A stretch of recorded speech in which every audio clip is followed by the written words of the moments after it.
जी, अस्सलाम वालेकुम रहमतुल्लाह। मैं गुलाम मुर्तज़ा ज़फ़र कनाडा से ज़फ़रनामा लेकर हाज़िर हूँ। तो नाज़रीन कराम, आज हमारी बड़ी खुशकिस्मती है कि हमारे साथ एक ऐसी शख्सियत शामिल हैं, जो कि कश्मीर के एक बहुत बड़े लीडर हैं और तारीख़-ए-आज़ादी-ए-कश्मीर के और तारीख़-ए-आज़ादी-ए-कश्मीर की ख़ातिर जिन रहनुमाओं ने कुर्बानियाँ दी हैं, उनके बहुत बड़े साथी रहे हैं। आप काफ़ी अरसा से अमेरिका में मुक़ीम हैं। मेरे साथ शामिल हैं आज अमेरिका से राजा मुज़फ़्फ़र खान साहब, जो कि पेशा के लिहाज से तो एक इंजीनियर हैं, मगर सियासी मामलात में और आज़ाद कश्मीर के जो सियासी मामलात हैं, ख़ासकर आज़ाद कश्मीर नहीं बल्कि खित्ता कश्मीर के जो सियासी मामलात हैं, उनमें बड़ी ही दस्तरस रखते हैं। तो मेरे साथ शामिल हैं राजा मुज़फ़्फ़र साहब, जो कि डायरेक्टर हैं, बोर्ड ऑफ डायरेक्टर्स के मेंबर हैं, साउथ एशियन डेमोक्रेसी वॉच के जो कश्मीर ग्लोबल काउंसिल है उसके बोर्ड ऑफ डायरेक्टर्स में शामिल हैं और आजकल एक्टिंग चेयरमैन हैं JKLF के। हम खुश आमदीद कहते हैं अपने प्रोग्राम में राजा मुजफ्फर साहब को। तो राजा साहब, अस्सलाम वालेकुम। वालेकुम सलाम। बहुत बहुत शुक्रिया मज़ा साहब। बहुत बहुत शुक्रिया आपका और आपकी वसातत से आपके नाजरीन कराम का भी। जी, बहुत शुक्रिया। तो राजा साहब, हम चाहेंगे कि आप अपना तारुफ पहले करवा दें ताकि हमारे नाजरीन जान सकें, क्योंकि ये हमारा पहला प्रोग्राम है इस जफरनामा के ऊपर। जी। हाँ, मेरा तारुफ तो तकरीबन आपने करा ही दिया है। मैं एक कश्मीर की तहरीक आज़ादी का एक कारकुन हूँ और 1968 से जी। इसके साथ वाबस्ता हूँ और मुझे खुशी है और फख्र है इस बात का ये बताने में कि मैं शहीद कश्मीर मकबूल भट्ट के जो जिंदा बच जाने वाले जो चंद एक लोग हैं साथी, उनमें से एक मैं भी हूँ। उनके साथ काम करने का, उनसे सीखने का, उनसे रहनुमाई लेने का मुझे बहुत मौका मिला है। उसके बाद उनके दस्तरात थे अमानुल्लाह खान साहब, उनके साथ भी मैंने उनका दस्तरात बन के भी काम किया और इसी तरह अगर पार उस तरफ चले जाएं तो उस तरफ की जो क़यादत है उसके साथ भी मुझे काम करने का मौका मिला, ख़ुसूसन अब यासीन मलिक के साथ भी। तो इस तरह से मेरी ज़िंदगी जो है वो सारी इस जद्दोजहद में गुज़री है। हमारे बहुत सारे रहनुमाओं का रहा है जिनके मुझे साथ रहा है। पूरा एक कॉम्बिनेशन होता था, एक क़यादत थी जो अब हम में नहीं रही है। उन्हें बहुत मिस कर रहा हूँ। तो मैं डॉक्टर फारूक कैदर थे, सरदार रशीद हसरत थे, इसी तरह अब्दुल खालिक अंसारी साहब थे। किन-किन दोस्तों का नाम लूँ मतलब अ, हाज़िर में भी और पीछे भी जो रह गए। तो बहरहाल साबिक़ून अल-अव्वलून का इस तहरीक में बहुत एक किरदार रहा है, जिसका किसी तौर पे भी जो है वो हम नेगेट नहीं कर सकते, ना उनको इस सफ़र से बाहर निकाल सकते हैं। तो मैं आज आपकी वसातत से उन सब रहनुमाओं को ख़राज अक़ीदत पेश करता हूँ और उनकी अरवाह को इसाले सवाब पहुँचाने के लिए भी दुआ करता हूँ। जी, बहुत शुक्रिया। बड़ी खुशकिस्मती है मेरी कि आपसे भी मेरी मुलाकात हो गई। लेकिन उससे पहले मैं जो है ना वो अमानुल्लाह खान साहब, रशीद हज़रत साहब, डॉक्टर फ़ारूक हैदर साहब, जीएम मीर साहब और जब हाशिम यहाँ थे, हाशिम कुरैशी, और इन सब के साथ हम पेशावर में, कश्मीर में बड़ा वक़्त हमने भी गुज़ारा इकट्ठे। तो बड़ी खुशकिस्मती है कि हम आपसे मुलाकात कर रहे हैं। तो राजा साहब, जब भी फरवरी का महीना शुरू होता है, आज यकम फरवरी है, तो हम जो है ना वो कश्मीरियों के लिए बहुत अहम महीना है। इस लिहाज से कि इस महीने में शहीद कश्मीर मकबूल भट्ट ने अपनी जान का नजराना पेश किया। तो आप ज़रा बताएं कि मकबूल भट्ट के साथ आपका कैसा वक्त गुजरा और मकबूल भट्ट का नजरिया क्या था, मकबूल भट्ट की तहरीक क्या थी कश्मीर के लिए। बहुत-बहुत शुक्रिया आपका जहाँ तक सवाल है इस महीने की अहमियत का मैं समझता हूँ कि कश्मीर के लिए या कश्मीरियों की तारीख के लिए तकरीबन हर दिन और हर महीना जो है वो बहुत अहम रहा है। जी। लेकिन अगर आपका इशारा ये है कि ये 11 फरवरी का दिन, तो ये तो मैं समझता हूँ कि हमारी जो तारीख हाज़िर का जो है ना एक ऐसा दिन है कि जहाँ से हमें विरासत में जो है वो एक इनकलाब मिला है। मकबूल भट्ट की शहादत से एक हौसला मिला है, एक तहरीक मिली है और एक मिशन मिला है जो उनकी ज़िंदगी में बहुत कम समझा गया, लेकिन जब उनकी शहादत हुई तो उसके बाद जो है उनकी इस मिशन को, उनकी इस विज़न को बहुत ज़्यादा पज़िराई मिली है। और सच्ची बात ये है कि अगर हम निजात चाहते हैं, कौम की तरक्की चाहते हैं, कौम की आज़ादी चाहते हैं, इलाके की तरक्की चाहते हैं, खित्ते में अमन चाहते हैं, तो आपको मकबूल भट्ट के फ़लसफ़ा आज़ादी से जो है, वो उसी से मिलेगा। वही रोड मैप है और वो है एक आज़ाद और खुदमुख्तार जमहूरी ममलकत जम्मू और कश्मीर का क़याम।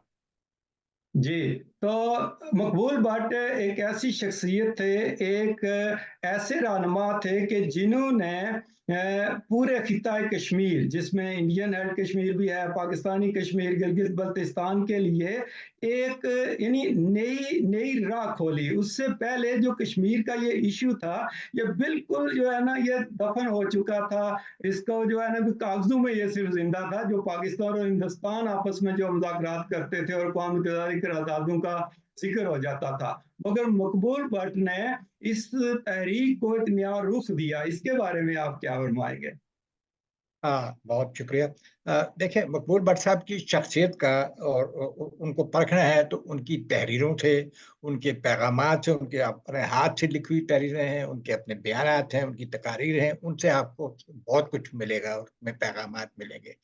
बदकिस्मती से जो होता है हर कौम की तारीख में होता है कि ऐसे रहनुमाओं के बयानात को भी कभी-कभी तोड़-मरोड़ के पेश किया जाता है। हर कोई अपने फ़लसफ़े के मुताबिक वो बात करने की कोशिश करता है। मसलन मिसाल के तौर पे जिस तरह कायद-ए-आज़म के बारे में बेशुमार बातें ऐसी कही जाती हैं जिनका जी, कभी उन्होंने ज़िक्र ही नहीं किया, जिसमें एक ये भी है कि पाकिस्तान की शहर और कायद-ए-आज़म से मंसूब किया जाता है। मैंने सारी तारीख खंगाल के रखी है तो ऐसी कोई बात नहीं। इसी तरह मकबूल भट्ट साहब के बारे में जो है वो बहुत सारे लोगों ने भ्रम पैदा किया उनकी गिरफ्तारी के वक़्त में भी, उनकी सज़ा के वक़्त में भी और सज़ा के बाद में भी। लेकिन वो सब जो है वो एक झूठ वो साबित हुआ और अल्लाह ताला ने उनको सरख़ुरू किया, उनके मिशन को सरख़ुरू किया। मकबूल भट्ट एक कामिल सियासी रहनुमा थे, मुकम्मल तौर पे एक सियासी रहनुमा थे, एक दानश्वर थे और वो और अगर आप पूरा उनकी ज़िंदगी का मताला करें, तो उनके हाथ से तो किसी एक जो है ना वो इंसान तो दूर की बात है, किसी को अज़ियत तक नहीं पहुँची है, मारा जाना तो दूर की बात है और आपने देखा कि उनको जो है वो उनके ऊपर कत्ल का मुकदमा चला के जो है वो उनको सज़ाए मौत सुनाई गई। तो ये वो झूठा प्रोपेगेंडा था उनकी शख्सियत को वो मुतासर करने का और अपने जो हिंदुस्तान की हुकूमत ने वहाँ पे मुकदमा कायम किया। इसी तरह पाकिस्तान में भी उनके बारे में गलत तस्वुरात जो है वो उभारे गए, उनको दुश्मन का एजेंट कहा गया, उनको मुख्तलिफ इल्ज़ामात के तहत जो है वो वहाँ शाही किला लाहौर में तशद्दुद का निशाना बनाया गया, मुकदमे मुकदमे चले। तो ये वो चीज़ें हैं कि जो काबिज़ कुव्वतें जो थी हमारी, ख़्वाह वो हिंदुस्तान के थे, पाकिस्तान के थे, उनके अहलकार थे, उनकी एजेंसियाँ थीं, तो उन्होंने मकबूल भट्ट की शख्सियत को नुकसान पहुँचाने की तो बो ज़िंदगी में ही बहुत कोशिशें की, लेकिन वो शख़्स जो है वो उसके अल्लाह ताला ने उसके मुक़द्दर में जो है वो सरख़ुर लिखी हुई थी और वो फांसी के फंदे पे चढ़ गया और अपनी जो है वो शख्सियत दुनिया के ऊपर उजागर करके चला गया। आज जो है वो हज़ारों कश्मीरी जो हैं लाखों भी आप कह लें तो मज़ाक़ नहीं है और वो उनको अपना रहनुमा मानते हैं। किसी जी, कश्मीरी लीडर को वो एज़ाज़ नहीं मिला जो आज मकबूल भट्ट को है।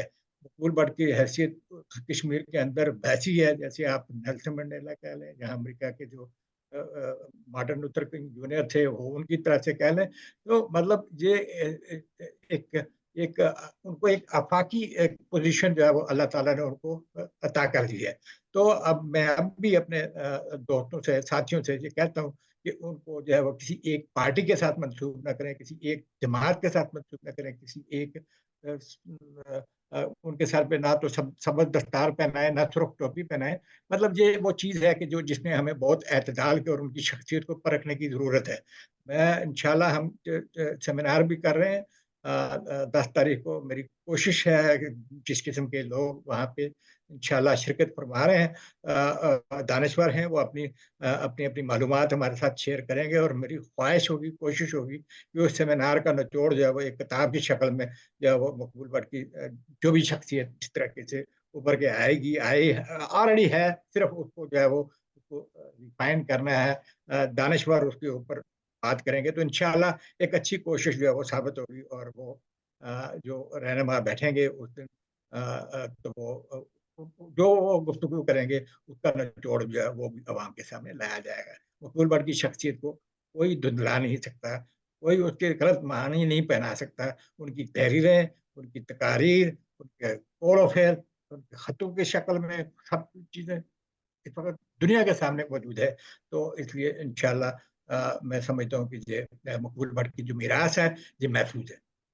जी, बहुत शुक्रिया आपका। आपने बड़ा सही फरमाया कि कश्मीर की मकबूल भट्ट साहब को किसी एक पार्टी के साथ मुंसलिक नहीं करना चाहिए, लेकिन आज़ादी की जो भी तहरीकें हैं, ख़ासकर कश्मीर की आज़ादी की जो भी तहरीकें हैं, जिस मर्ज़ी ग्रुप की तरफ से हों, मकबूल भट्ट साहब को कोट किए बगैर, मकबूल साहब की कुर्बानी से रहनुमाई हासिल किए बगैर कोई तहरीक आगे नहीं चलेगी और ना चल सकती है। इसीलिए जो भी मुख्तलिफ किस्म के लोग कोशिश कर रहे हैं कश्मीर की आज़ादी के लिए, मकबूल भट्ट उन सब का रहनुमा है। ये आपने बहुत अच्छी बात कही है। जी,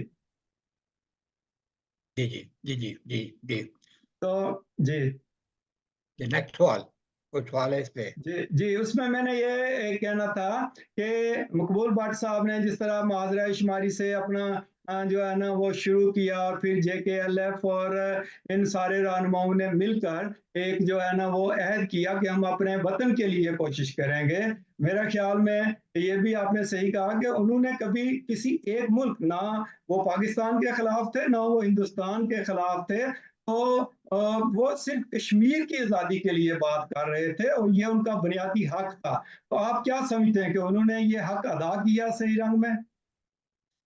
मकबूल भट्ट साहब ने तो एक राह और एक सिमत तयन कर दी।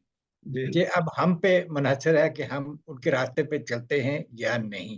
या जी, हम उनकी शख्सियत को जो है वो अपने मानी पहना के, उनके ख़्यालात को अपने मानी पहना के अपना-अपना रास्ता लिए बैठे। मैं समझता हूँ कि कौमों की ज़िंदगियों में जो है कुछ रहनुमा ऐसे होते हैं जो नुक्ता इत्तेकाद, नुक्ता इत्तेहाद और इत्तेफ़ाक बन जाया करते हैं।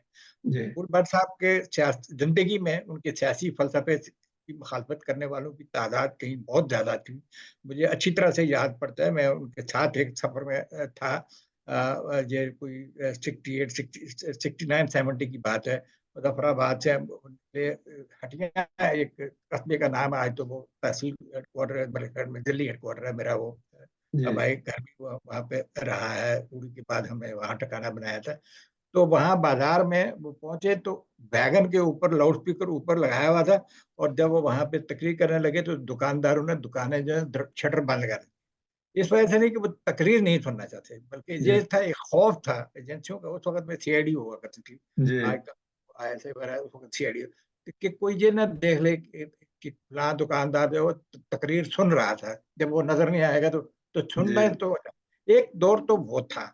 और आज जो है वो लोग जो है, आप हम सब, दूसरी दुनिया ढूँढ रही है कि मकबूल भट्ट ने क्या कहा था।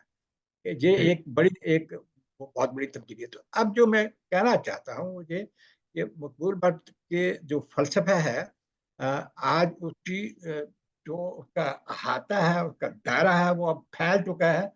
अब 2 चीज़ें सामने आई हैं, ख़ासकर गुज़श्ता अगर 20-25 साल ना सही तो कम से कम गुज़श्ता 5-6 साल, जब 2019 के बाद जो सियासी एक तब्दीली, एक मज़ाज में तब्दीली, ख़्यालात में तब्दीली ख़ुसूसन कश्मीर के अंदर आई है, दोनों तरफ और तकरीबन हर रीजन में अंदर, कि इससे पहले 2019 से पहले, 5 अगस्त 2019 से पहले हर रीजन में पॉलिटिकल डायनामिक डिफरेंट थे, सोच डिफरेंट थी। जी, मसलन मिसाल के तौर पर हिंदुस्तान से इल्हाक पे आने वाले जो कश्मीरी सियासतदान थे, वो भी मकबूल भट्ट के ही मुखालिफ थे। वो थे, उन्होंने जो कुछ किरदार अदा किया वो भी आपको पता ही है। जी, तो वो जो है उनका 5 अगस्त 2019 के बाद उनको शदीद झटका लगा है। उनको जी, नज़र आ गया कि वो जिस हिंदुस्तान की वो वकालत कर रहे थे कश्मीरियों के अंदर, वो एक झूठ साबित हुई, और वो अब मुंह छुपाते फिरते हैं कि किस तरीके से जो अपने बॉर्डर के साथ जाके वो सामना कर सके। उनके पास भी एक ही रास्ता है कि अब आओ मकबूल भट्ट का रास्ता है। उसके जी इसी तरह आप देख लें, कश्मीर के अंदर जो पाकिस्तान के साथ इल्हाक के हामी थे सियासतदान, मैं उनकी नीयत पे शक नहीं करता, हर एक को अपना हक है, लेकिन वो मकबूल भट्ट के फलसफा के खिलाफ थे। मकबूल भट्ट की जिंदगी में उनकी मुखालफत की है। मैं उस तलख तारीख में जाना नहीं चाहता, लेकिन 5 अगस्त 2019 के बाद जो इस मसले में, कश्मीर के तनाज़े में पाकिस्तान के किरदार का ऊपर उनको एक तवक्को थी, उनको बुरी तरह से झटका लगा, उनको बुरी तरह से सेटबैक मिला, और वो उस मायूस होके, तो ये तो हो नहीं सकता कि वो हिंदुस्तान के हामी बन जाएं, लेकिन ये बात है कि वो अब एक इंडिपेंडेंट कश्मीर के हामी बनते जा रहे हैं, और उनके पास भी जो है वो मकबूल भट्ट का रास्ता ही वाहिद रास्ता रह जाता है। अब हमको यहाँ पे जिम्मेदारी ये आती है कि हम मकबूल भट्ट की जात को, उनकी फिक्र को, उनकी सोच को एक महवर बनाएं, एक मरकज बनाएं, एक नुक्ता जो है वो एक नुक्ता इत्तेहाद बना लें। बाकी तो सारी चीजें पार्टियां बन गई हैं, कुछ बेशुमार चीजें, लेकिन ये खत्म हो सकती हैं अगर हम एक शख्सियत के ऊपर, उसके ख्यालात के ऊपर आके इकट्ठे होते हैं, और वो है फिक्र मकबूल। फिक्र मकबूल के ऊपर जब हम आते हैं और इसके ऊपर हम इकट्ठे होते हैं, तो पूरी कौम इकट्ठी होगी। ये नहीं है कि सिर्फ इंडिपेंडेंट कश्मीर चाहने वाले, बल्कि ये कि जो कश्मीर के वाकई चाहते हैं कि कश्मीर के वारिस जो है वो कश्मीरी हैं, और जिस सरजमीन हमारी है इस पे हक मलकीत भी हमारा है, इस पे हक हुक्मरानी भी हमारा है, जो मकबूल भट्ट का सियासी फलसफा था। आप उनकी तो वो सारी चीजें उठा के देख लें, तो मैं समझता हूँ कि ये एक ऐसा नुक्ता है कि जहाँ पे हम सब लोगों को दावत दावत फिक्र देते हैं, दावत इत्तेहाद देते हैं। ये राय शुमारी की कहानी भी अब खत्म हो गई है। ये राइट ऑफ सेल्फ डिटर्मिनेशन जिसके पीछे हमें लेके चलते रहे, ये भी 2019 के बाद दफन हो चुका है। हिंदुस्तान ने ये किस्सा लिया था, वो उसने किस्सा ही खत्म कर दिया। अब इसके पीछे हमको किसी लेके भगा रहे हो। और फिर ऐसा राइट ऑफ सेल्फ डिटर्मिनेशन के जिसमें मुझे और आपको जो है इस बात का हक ही नहीं है कि हम एक आजाद कश्मीर की जो है वो बात कर सकें। तो इसलिए वो चीजें जो 76 साल में नाकाम हुई हैं, उनका उनको उनका दरवाजा बंद कर दिया जाए। नई सोच लाएं, नई फिक्र लाएं। वो नई सोच, नई फिक्र नहीं है, वही है जो मकबूल भट्ट सिख में लेके नहीं। तो आज जो है वो हमें, हम सबको वो दस्तक दे रही है, उनकी सोच, उनकी आवाज। तो इसमें मेरे मुराद है वो हिंदुस्तान के साथ इलाक जाने वाले कश्मीरी सियासतदान और सिर्फ कश्मीरी सियासी जमातें भी हैं, और इसमें पाकिस्तान के साथ इलाक जाने वाले सिर्फ कश्मीरी सियासतदान और कश्मीरी सियासी जमातें भी हैं। तो उनको अब अपने तर्ज फिक्र, तर्ज अमल में तब्दीली लानी चाहिए, और इसी तरीके से जो प्रो इंडिपेंडेंस ग्रुप्स हैं वो भी अपने अंदर एक फिक्री तब्दीली लाएं, और वो ये सोचें कि वो जो है वो किन किन नुकात के ऊपर जो है, किन किन नुकात पे जाके इकट्ठे हो सकते हैं। तो मैं आज आपके इस प्रोग्राम के हवाले से इंशाल्लाह 10 तारीख को भी ये इस फिक्री इत्तेहाद की दावत देता हूँ, मकबूल भट्ट के एक साथी की हैसियत से। जी, बहुत शुक्रिया राया साहब। इंशाअल्लाह ताला जो 10 फरवरी को आप सेमिनार कर रहे हैं, मैं भी अपने सारे नाजरीन से गुजारिश करूंगा कि वो ज़रूर ये ऑनलाइन होगा, हम लिंक शेयर कर देंगे, तो आप इसमें ज़रूर शामिल हो। अब जाते जाते ये बता दें कि जिस तरह मकबूल भट्ट साहब को गिरफ्तार किया गया, वहाँ जो है ना वो इंडिया में उनको फांसी दी गई, इसी तरह यासीन मलिक साहब भी आजकल उसी एक किस्म के दौर से जो है ना वो गुजर रहे हैं, और वो JKLF के चेयरमैन थे, आप आजकल एक्टिंग उनकी जगह जो है ना वो काम कर रहे हैं। तो थोड़ी सी अपडेट यासीन मलिक साहब के बारे में दे दें कि क्या हो रहा है। देखें, यासीन मलिक साहब का इस वक्त में अगर सच्ची बात देखी जाए, तो फिक्र मकबूल का वारिस, सही वारिस जो है वो उसी जगह पे बैठा हुआ है जहाँ मकबूल भट्ट को जी आखिरी अयाम जो है वो गुजारने पड़े। और वो अपनी जगह पे एक पूरे इस्तेहकाम के साथ वो खड़ा है। अब आप एक चीज और भी देख लें मकबूल भट्ट साहब की, और उनकी फिक्र की, कि वो जेल में हो के भी अपने साथियों के साथ मसलसल राब्ते में रहे, किसी न किसी तरीके से वो रहे। मगर जी अब जो है वो उस वक्त के आप देख लें कि उनको एक रसाई, अब इस वक्त में जो यासीन साहब जेल के अंदर है, उनको रसाई नहीं है अपने दोस्तों और साथियों तक पहुंचने की, कोई खतो किताबत करने की ना तो कोई इजाजत है ना कुछ। नंबर एक। नंबर दो, यासीन साहब के जो मुकदमात हैं, अ, मैं आप उठा के देख लें, मैंने पिछले दिनों में इसके ऊपर एक वो पूरा एक लिखा भी आर्टिकल। जी आप देखें 1953 में शेख अब्दुल्ला को जब वजीर आजम थे बरतरफ किया गया, उन पे मुकदमा चला कश्मीर साजिश केस के नाम पे। वो सारे आप मुकदमात उठाएं और उसमें जितनी भी दफात लगाएं, वो 1968 में जब भट्ट साहब को सजाए मौत दी गई श्रीनगर की अदालत में, और वो पूरा मुकदमा उठाएं और वो एफआईआर और वो सारा जो हुकूमत का जो मुकदमा था, इस्तगासा था, वो पढ़ें, उसमें जितनी भी दफात हैं वो लगाएं और यासीन मलिक की सारी दफात उठा के देखें। सब में एक ही चीज कॉमन है, वो कोई उसमें कोई फर्क है ही नहीं है। जो जी जुर्म शेख अब्दुल्ला ने किया, जो जुर्म भट्ट साहब ने किया, वो जुर्म जो है उसके ऊपर लगे हैं यासीन। आप देखें तारीख जो है वो कभी कभी करवट लेती है। उसी शेख अब्दुल्ला को उनको एक वक्त ऐसा आया कि उनको वो मुकदमात वापस लेने पड़े, और जी मुकदमात वापस लेने के बाद उनको कश्मीर के हल के लिए क्या था, कुछ था, वो इस पे अब इस वक्त में बहस नहीं है। लेकिन एक जरूरत एक वक्त पे आके पड़ी कि शेख अब्दुल्ला को रहा करके उन्हें पाकिस्तान भेजना पड़ा था, जी और मुकदमात वापस लेने पड़े थे। भट्ट साहब के किस्मत में ये ऐसा नहीं आ सका, और वो उनको तो फांसी चढ़ा दिया गया। लेकिन अब मैं अब भी कहता हूँ, ये 3-4 दिन पहले, 5 दिन पहले मेरे यहाँ पे जो अमेरिकन एक अदारा है, जो पीस एफर्ट में उनकी एक रहती है, कंट्रीब्यूशन है बड़ी, बहुत सारी कॉन्फ्लिक्ट में involvement, Dallas peace and justice centre, उनके बोर्ड से मेरी मीटिंग थी, सब कुछ बड़ी अच्छी बात। उन्होंने उन्होंने कहा कि भाई जासमीन की अगर ये पोजीशन जो मैंने उनको बताया कि क्या, क्योंकि हिंदुस्तान ने बहुत प्रोपेगेंडा किया, सैम जिस तरीके से अंग्रेज साम्राज्य ने जो है वो किया था, जो आज़ादी के लीडर थे उनके खिलाफ, जी तकरीबन वही वैसा ही हिंदुस्तान भी वही सलूक कर रहा है। और उनका ये कहना था कि अगर हिंदुस्तान को ये मसला हल करना है, पाकिस्तान को ये मसला हल करना है, तो उनको ये चाहिए कि वो इस बात के ऊपर कोशिश करें कि जासिन को जेल की बजाय मेज पे लाएं। और जी ये कोई हम कोई ऐसी डिमांड नहीं कर रहे हैं कि जिससे जो वो हिंदुस्तान का वो जो वो पता नहीं कितना कमजोर मुल्क है कि वो धड़ाम से गिर जाएगा, कि अगर जासिन बाहर आ गया तो वो मुल्क ही जो वो तबाह हो जाएगा, जो जिस तरीके से वो जी बनाई हुई है।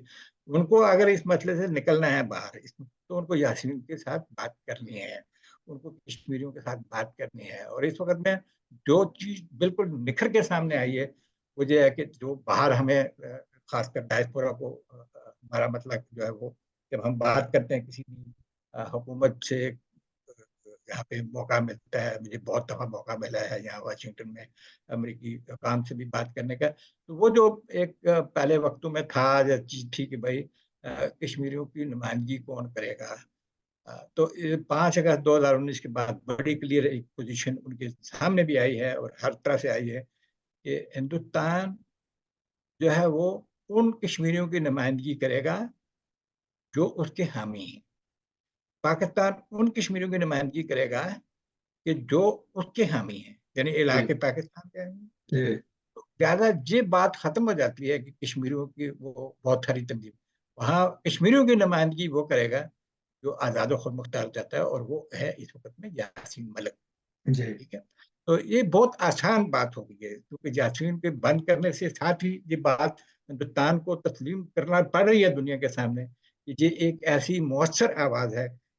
को 5 अगस्त 2019 के ऊपर अमल दरामद करने में अगर कोई बहुत बड़ी रुकावट नजर आई, तो वो यासीन मलिक नजर आए, और उन्होंने उसको पहले ही गिरफ्तार किया।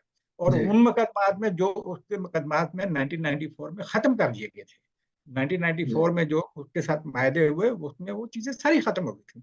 तो अब ये सिर्फ इसी वजह से, तो ये एक बजाते खुद एतराफ है इस बात का। हिंदुस्तान भी एतराफ कर रहा है, पाकिस्तान को भी इसका एतराफ करना चाहिए, पाकिस्तान लोगों को करना चाहिए कि यासीन मलिक जो है वो एक कश्मीरियों के, जो उन कश्मीरियों के जो आज़ाद और खुदमुख्तार कश्मीर चाहते हैं, उनकी नुमाइंदगी है। और ये आज़ाद और खुदमुख्तार कश्मीर में और आप नहीं मांग रहे, ये मैं आपको दावे से कह सकता हूँ, ये इंटरनेशनल सर्वे भी हो चुका है। और अब तो खैर बिल्कुल ही वो 90% जो है वो कश्मीरी दोनों तरफ और सारे रीजन के अंदर एक आज़ाद और खुद मुख्तार जमहूरी ममलकत जम्मू कश्मीर को तरजीह दे रहे हैं। वो समझते हैं कि हमारी अपनी जो है वो नस्लों का जो है वो मफाद इसी में है कि हम एक आज़ाद रहें। अगर ये ऐसा होता कि वो पाकिस्तान का हिस्सा बन के रह सकते थे हिंदुस्तान के, तो वो 76 साल से तो ये नहीं वो बन सका, वो उनका नहीं बन सका, तो आगे क्या होगा।